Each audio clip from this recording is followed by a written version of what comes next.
Oke, baik. Selamat pagi jemaat yang kasih Tuhan semuanya. Puji syukur kepada Tuhan, kita ketemu kembali di hari Minggu ini. Ya. Ada sebagian kita sudah 1 minggu tidak bertemu, ada yang mungkin lebih. Tapi ada juga yang baru kemarin kita ketemu. Puji Tuhan, kita ketemu lagi. Dan hari ini kita mau masuk kepada suatu seri yang baru di sini, ya, seri yang baru karena sesudah minggu lalu kita sudah menyelesaikan belajar dari sejarah raja-raja Israel dan Yehuda, dan kita memakan waktu yang cukup panjang di sana karena ada banyak sekali raja, ada banyak sekali ini ya pelajaran yang bisa kita tarik. Kalau nggak salah ada sekitar 31 atau 31 lembar ya, kertas yang kita bagikan. Dan lalu saya berpikir apa yang akan kita pelajari selanjutnya. Nah, biasanya kita kalau habis perjanjian lama kita beralih ke perjanjian baru, kan? Diganti-gantian gitu. Dan karena kita sudah cukup lama di perjanjian lama, kita masuk ke perjanjian baru. Dan perjanjian baru juga banyak yang sudah pernah kita bahas, tapi hari ini saya ingin mengajak kita untuk melihat kitab-kitab pastoral namanya, ya, kitab-kitab pastoral atau kitab-kitab penggembalaan. Dan kitab-kitab pastoral itu biasanya adalah 1 Timotius, 2 Timotius, dan Titus. Jadi coba kita akan pelajari tiga kitab ini, 3 kitab yang tidak terlalu panjang. Jadi 1, 2 Timotius, dan Titus. Dan ada lembaran baru yang bisa diambil, gitu ya. Nanti di belakang sana kita akan melihat total hanya ada 13 pasal.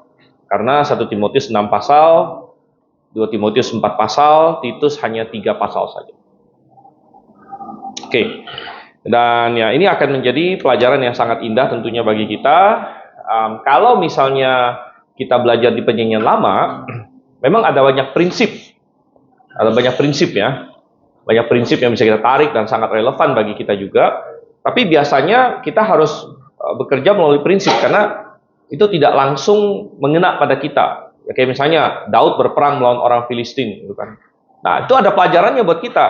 Tapi tidak langsung kayak kita kan hari ini nggak menyerang orang Filistin, gitu. Ya, atau misalnya Raja Hizkia ngapain gitu kan. Ya, kita kan hari ini bukan di Israel, kan? Tapi bukan berarti nggak ada pelajaran. Tentu ada pelajaran-pelajaran yang sangat indah juga di situ. Nah, tetapi kalau kita belajar surat-surat perjanjian baru, terutama surat-surat, ini langsung gitu, karena memang ditujukan kepada kita, gitu. Ya, ditujukan kepada orang Kristen, ditujukan kepada orang-orang percaya di zaman gereja. Ya, jadi aplikasinya lebih langsung lagi, gitu. Ya, dibandingkan dengan kalau kita belajar perjanjian lama, gitu. Nah, belajar perjanjian lama memang perlu juga dan indah juga. Ya, tapi memang kita harus balance ya, kita harus seimbangkan ya. Kita belajar perjanjian lama, kemudian kita belajar juga perjanjian baru. Perjanjian baru ini tadi sudah kita singgung lebih langsung lagi karena berhubungan dengan kita langsung. Ya.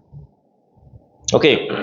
Jadi sebelum kita masuk ya, kita mau berdoa terlebih dahulu. Dan saya minta Pak Heri membimbing kita dalam doa. Baik. Mari kita berdoa. Allah Bapa kami yang bertata dalam kerajaan surga, kami mengucap syukur, terima kasih Tuhan.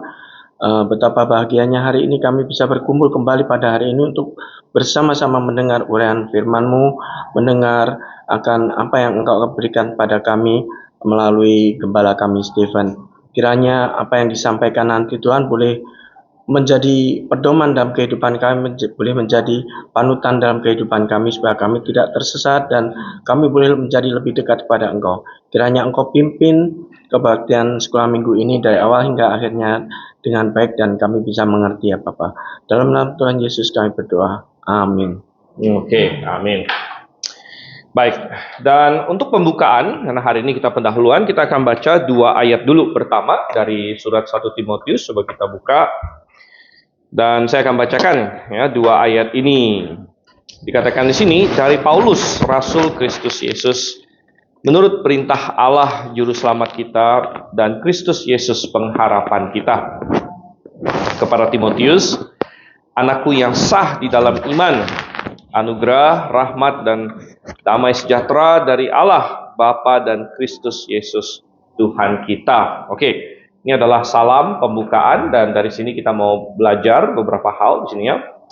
Langsung saja masuk ke dalam isian kita. Satu, penulis kitab ini tidak lain tidak bukan adalah Paulus. Ya, adalah Paulus. Paulus adalah seorang rasul katanya di sini ya. Dan Paulus tentu salah satu tokoh yang paling terkenal di dalam Perjanjian Baru.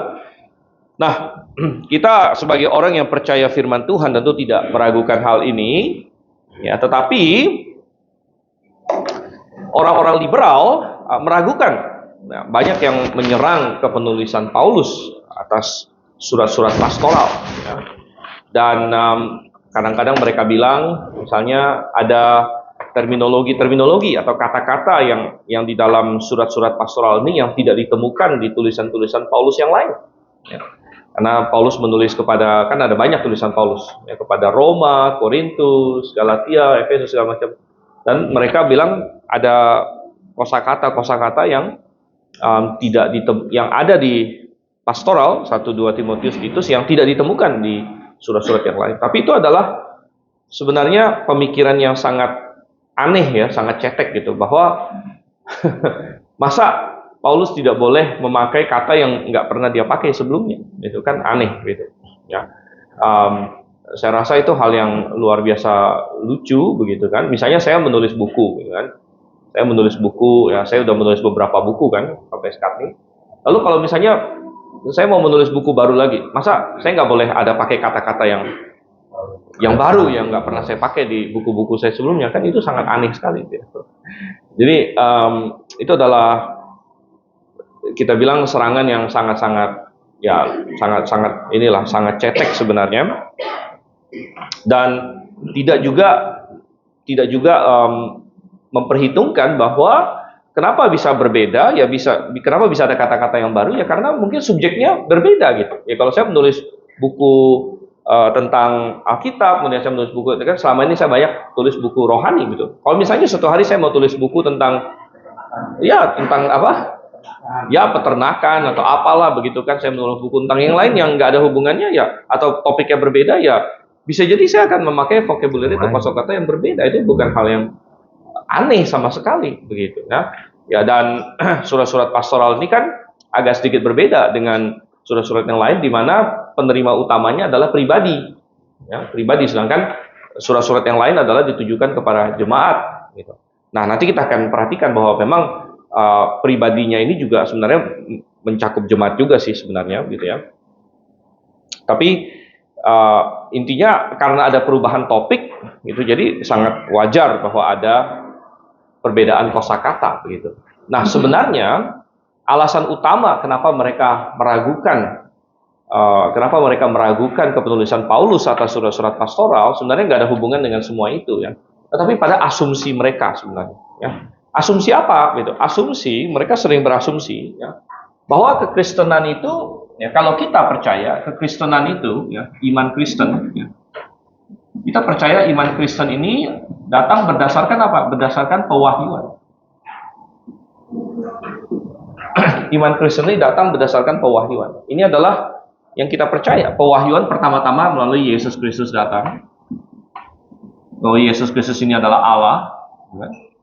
Dan kemudian pewahyuan selanjutnya adalah ditulisnya Perjanjian Baru. Ya, jadi datangnya Yesus Kristus, kemudian diilhaminya Alkitab bagi kita, gitu.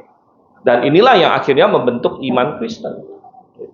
Tetapi menurut pandangan liberal, ya, kekristenan itu bukan berdasarkan pewahyuan. Ya. Oke, mungkin mereka percaya Yesus Kristus benar-benar ada, tapi Yesus Kristus menurut mereka hanyalah seorang tokoh biasa, tokoh rabi yang mungkin berpengaruh dan lain sebagainya, itu kan, yang mati martir dan sebagainya.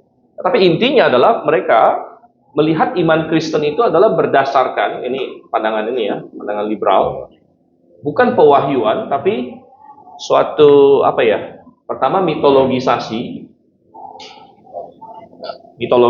Jadi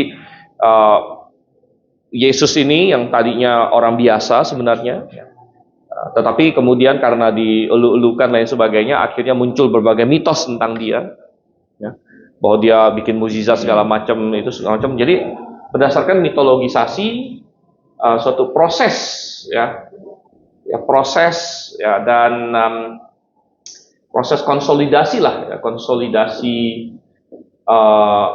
ya, kekuatan, ya, dan ortodoksi, gitu ya. Jadi ini adalah pandangan mereka. Jadi mereka, karena mereka orang yang tidak beriman, mereka orang yang tidak percaya. Jadi mereka harus menjelaskan kenapa bisa ada orang Kristen, gitu kan? Kenapa bisa ada orang Kristen? Kenapa orang Kristen percaya Yesus bangkit dari antara orang mati, gitu? Kalau kita, ya, kenapa kita percaya Yesus bangkit dari antara orang mati? Ya karena dia mau bangkit, gitu. Ya. Dan kita nggak bisa siapa saja. Misalnya, Anda mau bikin agama baru hari ini, boleh, silakan. Silakan mati dulu, habis itu bangkit lagi, gitu kan? Ya, kalau Anda bisa lakukan itu, Anda bisa bikin agama baru, gitu. Ya. Ayo, siapa mau coba, gitu kan? Biar kita matiin dulu. Kalau kamu bangkit lagi, kamu bikin aja agama baru. Ya. Kan nggak ada yang bisa, gitu. Nah, lalu kenapa kita percaya Yesus? Karena dia mati dan bangkit kembali. Dan itu historis. Itu menjelaskan kenapa ada orang Kristen. Tapi kalau orang tidak percaya ini, dia harus menjelaskan kalau Yesus tidak bangkit dari antara orang mati, kenapa bisa ada orang Kristen? Kenapa bisa ada orang percaya sama dia? Gitu kan? Dan mereka lari kepada ini, mitologisasi, ya, proses pelan-pelan segala macam. Nah, jadi kalau berdasarkan pandangan ini, kekristenan itu harus mulai dari sesuatu yang organik, yang tidak terorganisir, yang lama-lama menjadi semakin terorganisir. Begitu, ya. Sampai akhirnya menjadi gereja-gereja besar yang sangat terorganisir. Jadi ada semacam suatu proses, begitu, ya. Nah, menurut mereka, apa yang dituliskan di dalam 1 Timotius, 2 Timotius, dan Titus itu terlalu terorganisir untuk zamannya Paulus, gitu. Ya. Nah, ini sebenarnya boleh dibilang semacam keberatan utama mereka. Kenapa mereka tidak percaya ini ditulis oleh Paulus? Nah, karena Paulus kan hidup di tahun 50-an, 60-an. Kok kalau kita baca nanti 1 Timotius sudah bicara soal penilik atau bishop, gitu kan? Sudah bicara mengenai kayak sepertinya sudah ada struktur gereja, gitu. Yang mereka menurut doktrin mereka mestinya belum ada secara terorganisir. Nah, Anda bisa bayangkan bahwa kalau misalnya kita bicara sekitar tahun 50-an, 60-an kan berarti 20 sampai 30 tahun setelah Yesus, berarti masih banyak orang yang kenal Yesus, gitu. 20-30 tahun setelah seseorang mati dan katanya bangkit lagi kan masih banyak orang kenal dia. Berarti mitologisasinya kan belum bisa terlalu hebat, ya. Belum terlalu mendalam. Jadi mereka tidak bisa percaya bahwa surat-surat pastoral ini kok begitu sudah sangat terorganisir, gitulah. Nah, tapi tentu kita berkata ini semua memang dari awal udah salah total, gitu. Ya, pandangan mereka sudah salah total. Nah, oleh karena itu kita menerima apa kata firman Tuhan, ya. Bukan masalah ini sudah terorganisir atau belum. Justru memang firman Tuhan diberikan pewahyuan untuk menyatakan aturan-aturan, gitu, kepada jemaat-jemaat Tuhan di sini, ya. Oke, jadi kita tidak usah terlalu gubris orang-orang yang meragukan kepenulisan Paulus di sini. Nah, firman Tuhan berkata penulisnya adalah Paulus. Dalam isian kita di situ masih, ya, Paulus ini seorang rasul. Nah, tentu kalau kalian sudah sering ikut sekolah minggu dewasa dan lain sebagainya, mesti tahu, ya, rasul itu dari kata Yunani apa? Apostolos. Apostolos, ya. Nah, kalau di bahasa Yunaninya tulisnya begini.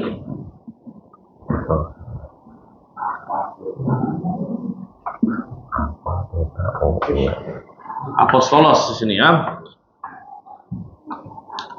Ya, dan ini arti dari ini kata Yunaninya.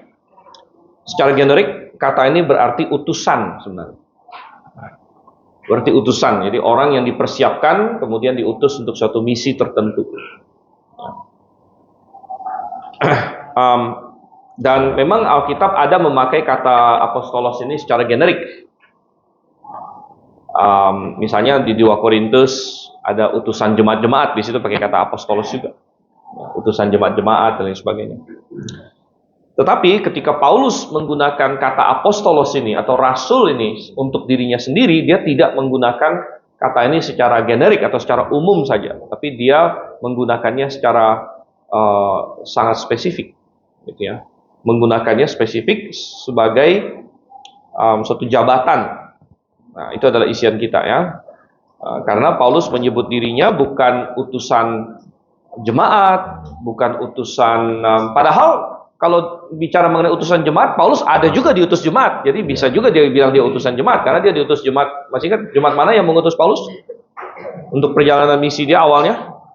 Jemaat Antioquia. Jadi Paulus bisa saja bilang aku adalah utusan jemaat, tapi Paulus tidak bilang seperti itu. Karena dia punya suatu jabatan, yaitu Rasul Yesus Kristus. Karena di teks Indonesia Kristus Yesus, ya ini mengikuti critical text. Kalau di TR Yesus Kristus. Jadi memang tidak beda jauh mungkin.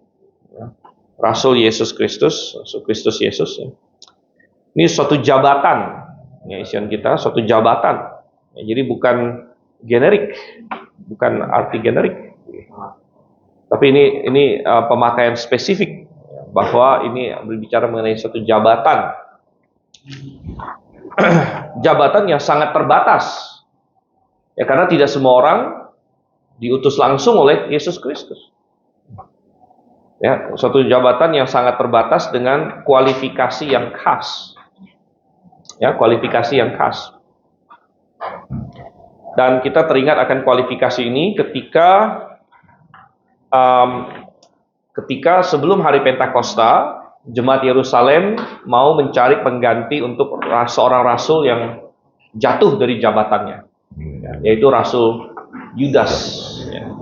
Rasul Yudas, ada dua Yudas, ada Yudas yang non Iskariot, ada Yudas Iskariot. Jadi Yudas Iskariot jatuh dari jabatannya, dan mereka mau mencari seorang rasul yang baru, gitu ya, dari rasul yang baru. Dan waktu itu, kalau kita baca Kisah Rasul pasal 1, ya, coba kita lihat di sini, Kisah Rasul pasal 1. Apa persyaratan menjadi rasul di sini? Ya, dan kita lihat dari ayat 21 ya. Kisah Rasul 1 ayat 21. Jadi harus ditambahkan kepada kami seorang dari mereka yang senantiasa datang berkumpul dengan kami selama Tuhan Yesus bersama kami. Yaitu mulai dari baptisan Yohanes sampai hari Yesus diangkat ke surga meninggalkan kami untuk menjadi saksi dengan kami tentang kebangkitannya. Jadi pertama kita lihat di sini bahwa untuk menjadi seorang rasul dari Yesus Kristus, dia harus berkumpul bersama dengan kami selama Tuhan Yesus bersama kami. Artinya apa? Artinya harus seorang yang dipilih oleh Yesus sendiri. Nah, terus terang Paulus sendiri tidak memenuhi syarat ini sebenarnya. Ya, karena Paulus tidak bersama mereka dari awal, tapi makanya Paulus berkata, aku ini bagaikan orang yang anak yang lahir di luar waktu. Ya. Tetapi Yesus membuat suatu pengecualian untuk Paulus karena Yesus menampakkan diri kepada Paulus. Jadi langsung memilih dia. Lalu selain itu harus saksi kebangkitan Yesus Kristus. Jadi harus orang yang menyaksikan dengan matanya sendiri kebangkitan Yesus sudah bangkit. Ya. Nah, oleh karena itu kita dapatkan ada 12 rasul yang awal, ya, Yudas akhirnya digantikan oleh ini ya, yang disebut Matias ini. Lalu Tuhan tambahkan Paulus lagi. Ya, jadi 12 plus Paulus ini yang kita yakin ya. Ya, dan ada sedikit perdebatan yang mengenai apakah ada lagi yang lain selain Paulus. Ya, tapi yang kita bisa yakin pasti adalah Paulus dan sebenarnya tidak terlalu penting juga sih bagi kita ada yang lain atau enggak ya. Tapi yang jelas sesudah abad pertama, sesudah Alkitab selesai ya sudah tidak ada rasul lagi. Ya, tidak ada rasul lagi. Oke, balik lagi ke 1 Timotius pasal 1 di sini ya. Tadi di ayat 1, dari Paulus, Rasul Kristus Yesus, menurut perintah Allah. Nah, menurut perintah Allah, ini masuk dalam poin 2 kita, bahwa Paulus menegaskan bahwa dia menulis berdasarkan otoritas yang jelas. Dia menulis berdasarkan otoritas yang jelas. Otoritasnya adalah perintah Allah.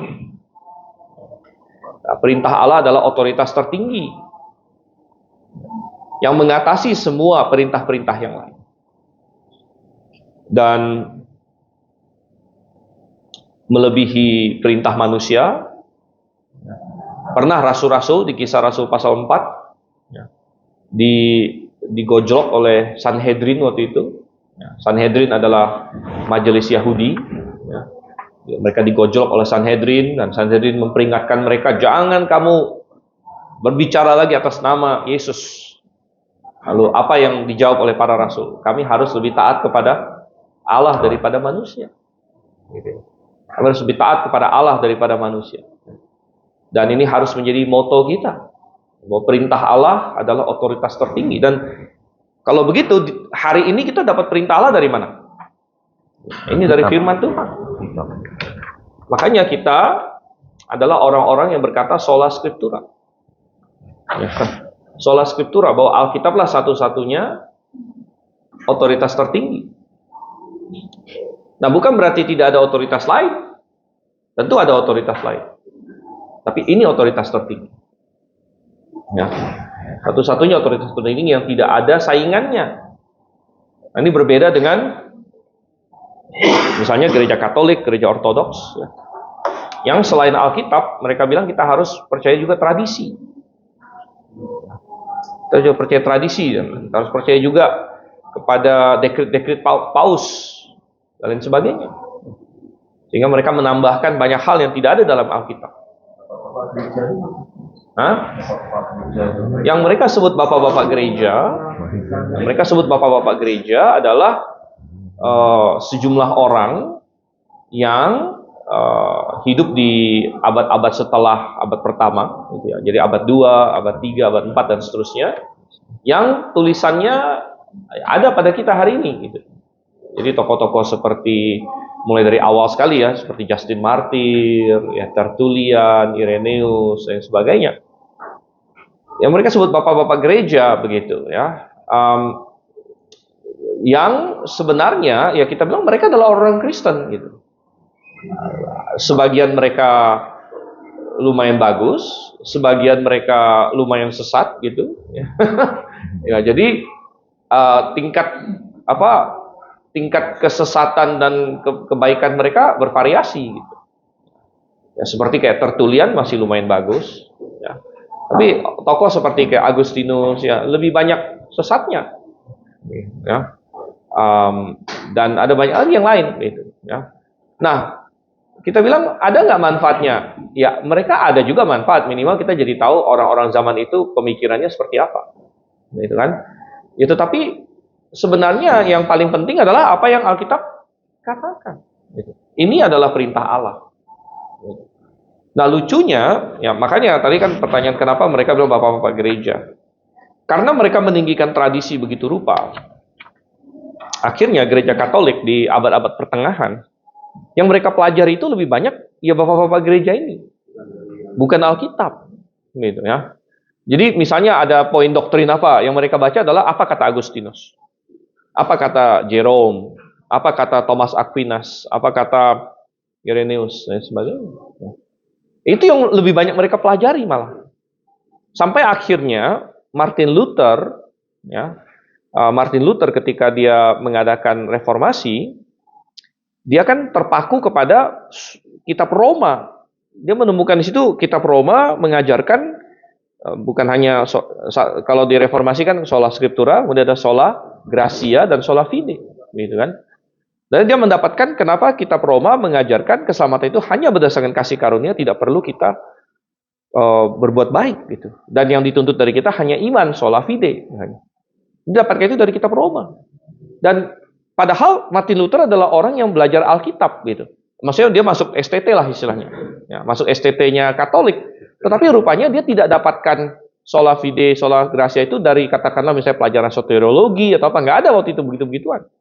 Karena mereka belajarnya bapak-bapak gereja. Jadi kenapa dia bisa baca kitab Roma? Rupanya waktu dia di semacam universitas gitu, ada kelas mempelajari tulisan-tulisan klasik. Jadi kayak tulisan-tulisan Yunani klasik itu mereka baca, Sokrates mereka baca. Nah termasuk Paulus dimasukin tulisan klasik gitu. Tapi Katolik memang dulu nggak boleh itu jemaat baca Alkitab. Ya, dulu mereka melarang jemaat baca Alkitab. Ya, nah, kalau sekarang mereka tidak berani melarang lagi, tapi tidak di encourage juga. Ya, tidak di ayo baca Alkitab. Nah ini sangat berbeda dengan kita begitu. Oh ya, kalau gereja-gereja Baptis, gereja-gereja Alkitab ya akan sangat mendorong umatnya untuk baca Alkitab. Ya, sangat membaca karena ini adalah otoritas kita. Sedangkan Katolik otoritas mereka adalah pada pastor mereka. Yang kemudian otoritasnya di atasnya lagi adalah pada uskup mereka. Uskupnya otoritasnya pada uskup agung dan ujungnya kepada paus gitu. Jadi otoritas mereka adalah institusi mereka. Ya. Jadi ya udah kamu diam-diam aja gitu. Yang penting terima otoritas. Sedangkan bagi kita otoritas adalah firman Tuhan. Ya. Firman Tuhan. Sekali lagi ada otoritas lain. Ada gembala nggak? Ada. Gembala punya otoritas nggak? Ada. Tapi otoritas gembala tidak bisa menyamai otoritas Alkitab. Kalau gembala ngaco dari Alkitab ya berarti salah. Begitu. Ya. Berarti salah. Dan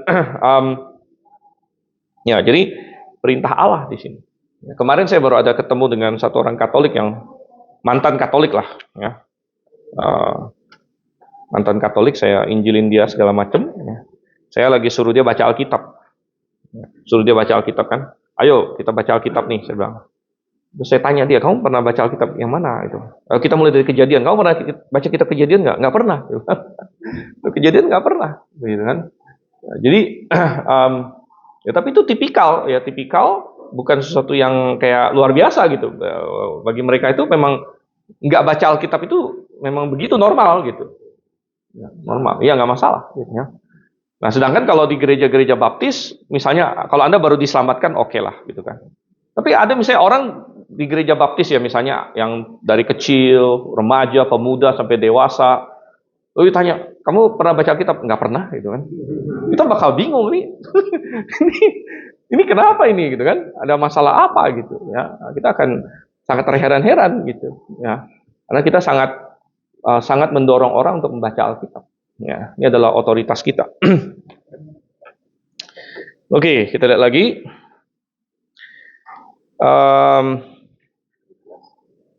Ya, masih di poin 2. Bahwa hal ini penting, bahwa ini hal yang penting. Ya, perintah dari Allah dan Kristus Yesus ya, dan Yesus Kristus. Jadi perintahnya dua nih. Kan ayat itu berkata menurut perintah Allah juru selamat kita dan Kristus Yesus pengharapan kita. Ya.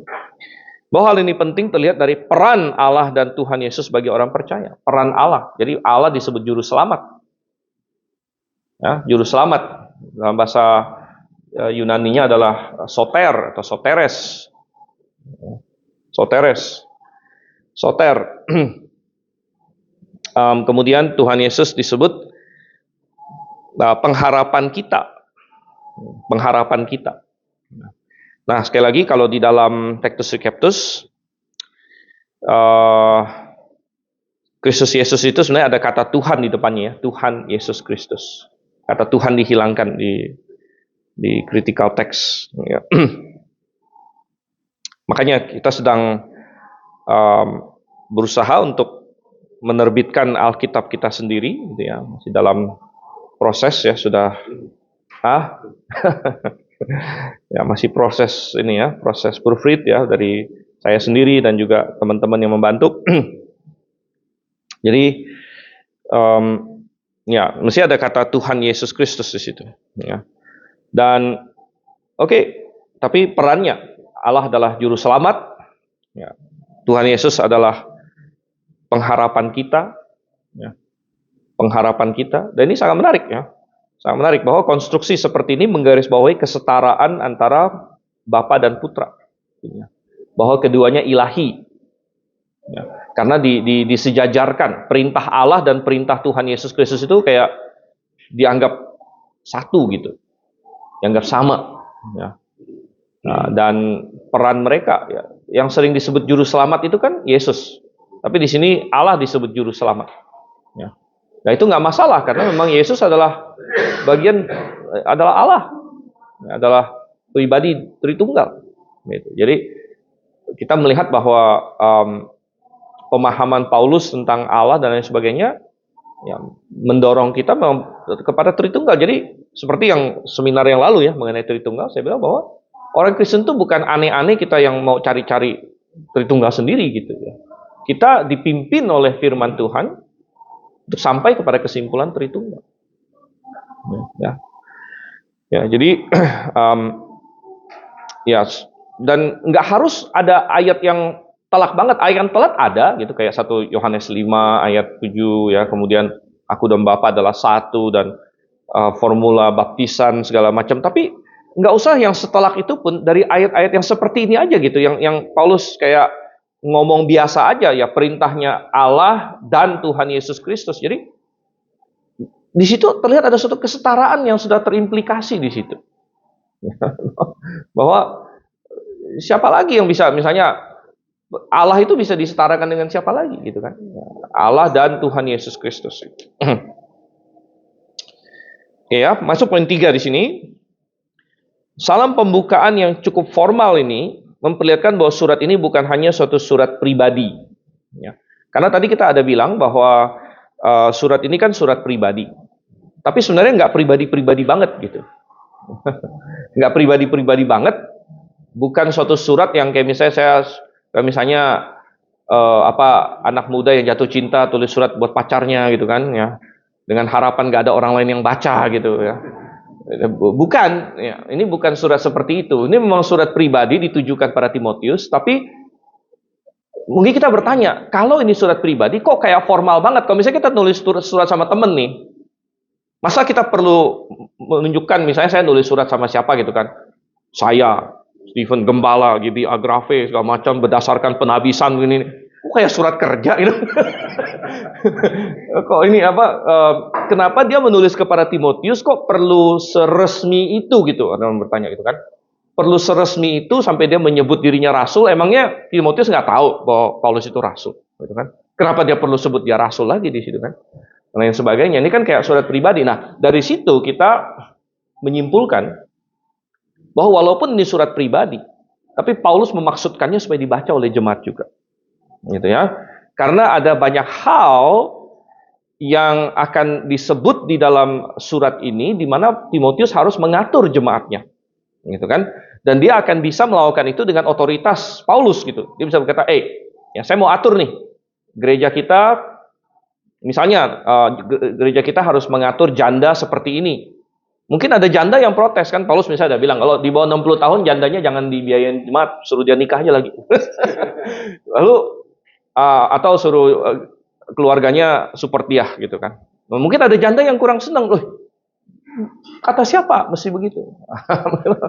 Nah, Timotius bisa kasih lihat, ini saya ada surat instruksi dari Rasul Paulus, Rasul Paulus kan. Ya, jadi kenapa surat ini surat pribadi, tapi dimulai dengan begitu resmi, begitu formal, gitu kan? Nah, ini kita melihat bahwa ada unsur bahwa Paulus mau jemaat juga mengetahuinya. Dan oleh karena itulah surat ini masuk ke dalam kanon kita. Gitu. Karena saya yakin Paulus ada banyak menulis surat pribadi lain yang nggak masuk dalam kanon. Hah? Ya, jadi ini semacam surat kepada Timotius tapi terbuka gitu untuk diketahui jemaat juga gitu ya. Nah, karena sekali lagi saya bilang Paulus pasti ada banyak menulis surat-surat lain yang kita nggak ada lagi hari ini, yang tidak termasuk dalam kanon. Gitu. Nah, kenapa Tuhan tidak masukkan mereka ke dalam kanon? Ya karena tidak diinspirasikan memang, gitu kan. Tetapi yang ini diinspirasikan dan walaupun ditujukan kepada Timotius, ya tetapi juga untuk semua orang. Nah, hanya hari ini kita mempelajari. Gitu. Oke, jadi itu isian kita ya. Paulus juga tahu bahwa suratnya akan dibacakan kepada jemaat. Oleh karena itu memerlukan penekanan di awal mengenai otoritasnya. Ya. Oke, sekarang siapa penerima surat ini? Oke. Penerima surat dan tujuan. Oke, tujuan sebenarnya belum sih. Tujuan nanti di poin 8 dan 9 ya. Oke, surat ini ditujukan kepada Timotius. Sudah disebut tadi ya. Ini ayat 2 tadi. Kepada Timotius. Yang Paulus sebut sebagai anaknya. Anakku yang sah di dalam iman. Nah, berapa lama yang lalu saya barusan khotbah bahwa anakku yang sah dalam iman, jangan Anda pikir bahwa ini anak biologis gitu ya.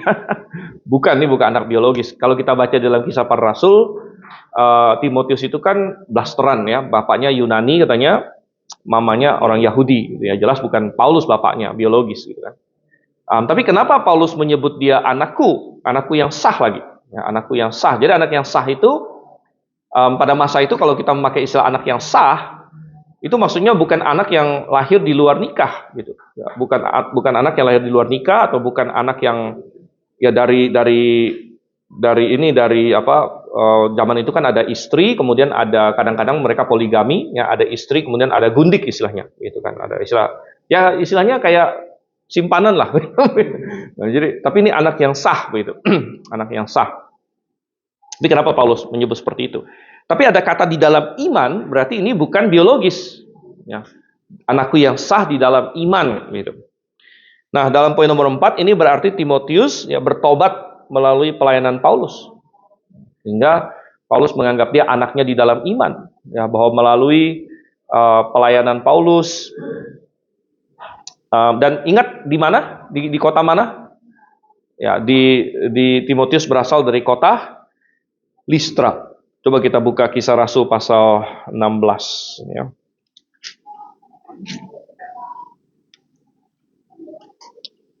Kisah Rasul pasal 16. Dan Kisah Rasul pasal 16 itu ada di perjalanan misi yang kedua dari Paulus. Dan dikatakan Kisah Rasul 16 ayat 1, Paulus datang juga ke Derbe dan ke Listra. Di situ ada seorang murid bernama Timotius, ibunya seorang Yahudi yang telah percaya sedangkan ayahnya seorang Yunani. Ya, dan sejak saat itu Timotius mengikuti Paulus. Tetapi sebenarnya ini bukan momen pertobatan dia. Ya, ini kan perjalanan kedua. Mereka ketemu seorang murid. Berarti Timotius bertobatnya di perjalanan pertama Paulus sepertinya. Ya. Jadi di perjalanan pertama Paulus ada mengunjungi Listra juga. Yang ingat nggak yang dia dilempar batu itu? Yang lempar batu terus habis itu dikira mati, dibawa keluar kota. Ya, ternyata dia nggak mati. Gitu. Itu kan Listra. Ya, itu Listra pada saat perjalanan misi pertama. Gitu. Dan rupanya Paulus dilemparin batu di Listra itu nggak sia-sia gitu. Nah, rupanya ada yang percaya gitu. Dan salah satunya Timotius. Ya. Nah, sehingga ketika Paulus dalam perjalanan misi kedua nyamperin lagi Listra, dia dapatkan sudah ada ini benih yang dia taburkan itu sudah berbuah gitu. Ya. Dan Timotius sudah siap untuk menemani Paulus ya, di perjalanan misi kedua itu untuk pergi bersama dengan dia. Ya. Nah, jadi Timotius bertobat melalui pelayanan Paulus di kota Listra. Bahwa Timotius disebut anak yang sah mengindikasikan keyakinan Paulus bahwa keselamatan Timotius bukanlah sesuatu yang palsu. Ya.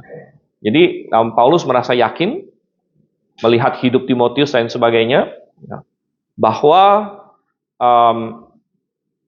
Timotius ini memang anak yang sah, maksudnya kelahiran baru dia tidak diragukan. Ya, dibilang muda banget juga dia.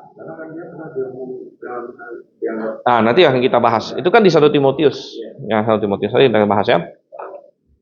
Jadi ya tentu waktu dia bertobat dan ikut Paulus itu ya masih muda. Masih muda. Tapi di 1 Timotius dia udah umur berapa nanti kita bahas. Jadi anak yang sah. Nah, ini ada hubungannya karena begini. Sekarang ini kita hidup di dunia yang banyak orang tidak setia pada pernikahannya, baik laki-laki maupun perempuan, gitu kan? Ada perempuan-perempuan yang tidak setia, ya main dengan laki, ya. Lalu keluar anak, nanti suaminya bingung nih anak siapa. Gitu. Nah, sekarang ada namanya tes DNA, begitu kan? Tes DNA. Ya. Nah, tapi ya kalau orang nggak curiga atau lain sebagainya ya, nah, tapi kan kalau kayak saya kadang-kadang lihat ya kayak parodi-parodi, tapi bukan parodi juga, kayak ada beneran juga gitu ya, di mana misalnya suami istri dua-duanya hitam, lalu tiba-tiba anaknya keluar putih misalnya gitu kan, atau sebaliknya dua-duanya putih keluar anaknya hitam begitu, sehingga langsung bapaknya heran, wah, bapaknya heran karena kalau ibu kan nggak mungkin heran, pasti keluar dari dia, udah pasti anak dia gitu kan. Nah itu dia, kalau misalnya seorang perempuan melahirkan, kan nggak mungkin anak orang lain, pasti anak perempuan itu. Gitu. Nah, tapi bapaknya siapa? Ini yang perlu dipertanyakan gitu. Bapaknya siapa gitu. Nah, sekarang ada tes DNA dan sebagainya. Ya. Tapi satu hal adalah kalau misalnya anak itu sangat mirip dengan bapaknya, maka tidak ada keraguan, benar nggak? Nah, misalnya anaknya keluar, ya, terus udah tambah gede, terus, wih mirip banget dengan bapaknya. Ya udahlah, udah pastilah. Ya. Ini sebelum tes DNA, saudara. Jadi lo mirip nggak dengan bapaknya, gitu kan? Nah, jadi kenapa Timotius dianggap anak yang sah, gitu kan? Melalui kelahiran kembali berarti kita bicara mengenai Bapa di sorga, begitu. Bapa di sorga. Jadi orang Kristen yang sejati akan mencerminkan sifat-sifat dari Bapa di sorga. Gitu, ya. Ya, sama seperti anak jasmani yang sah, itu maksudnya benar-benar anaknya dia, gitu kan? Ya, itu akan mirip dengan dia, ya, secara fisik dan secara ini mirip, gitu kan? Nah, tapi kalau misalnya kita anak rohani, ya, maka seharusnya kita mencerminkan sifat Bapa kita. Makanya dan Paulus melihat bahwa Timotius ini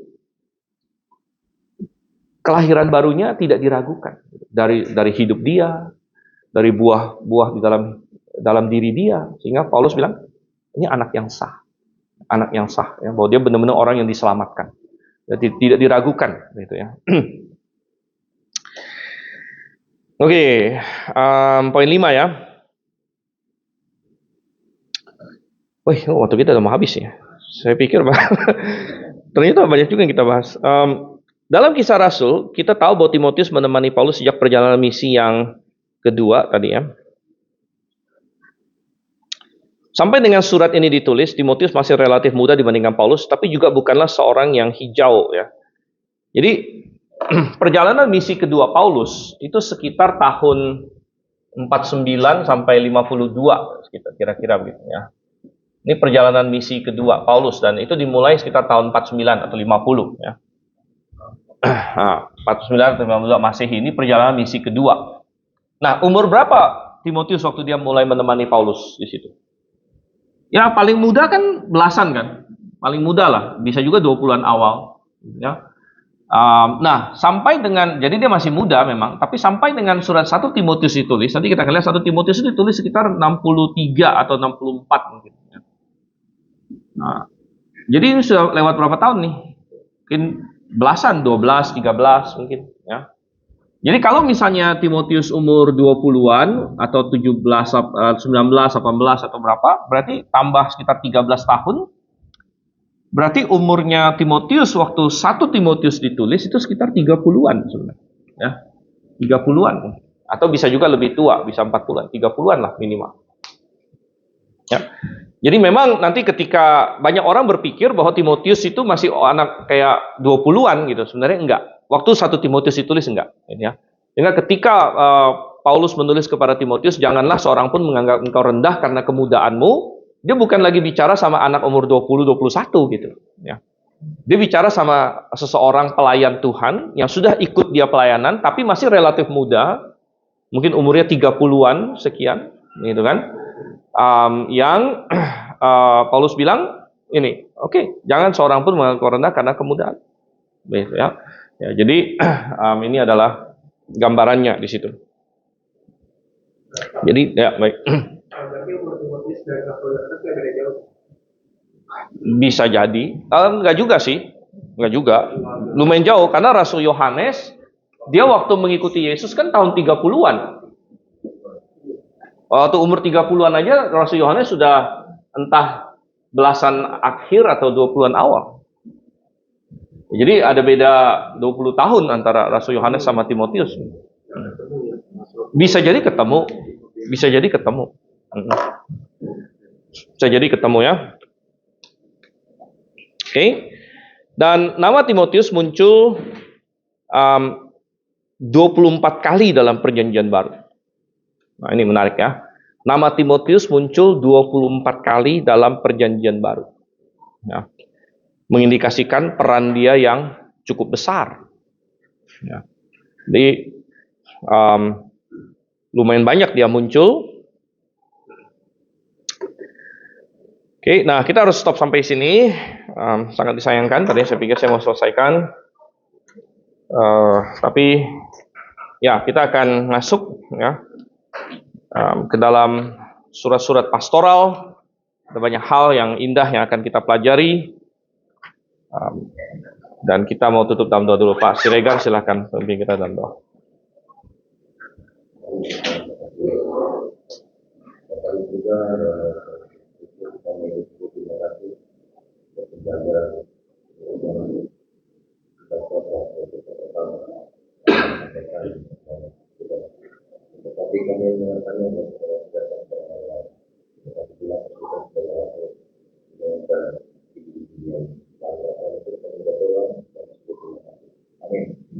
Amin. Oke.